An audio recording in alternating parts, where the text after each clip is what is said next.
प्रणाम हो रावण चाचा। कौन हो तुम और क्या संदेश लेकर आए हो? यहाँ तोर चिनौटी में से खैनी लेल का।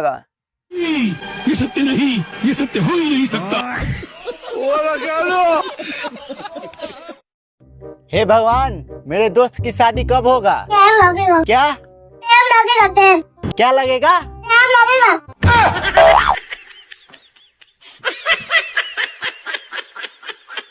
हाँ सही है सही है सही है।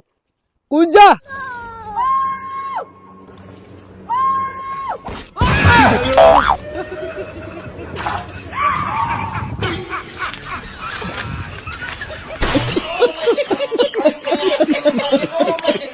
चिड़िया है, तू कबूतर है, तू उल्लू का पट्ठा है।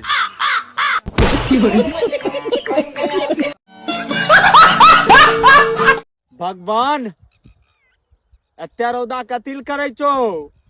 एक तो करिया छबे के लिए और करिया करबो।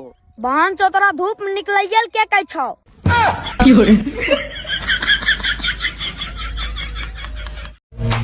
तेरे इश्क में पागल हो गया दीवाना तेरा रे। हमको पता है आप काहे पागल हो रहा है, आप एक बार लेना चाहते। प्यारी समझ गई।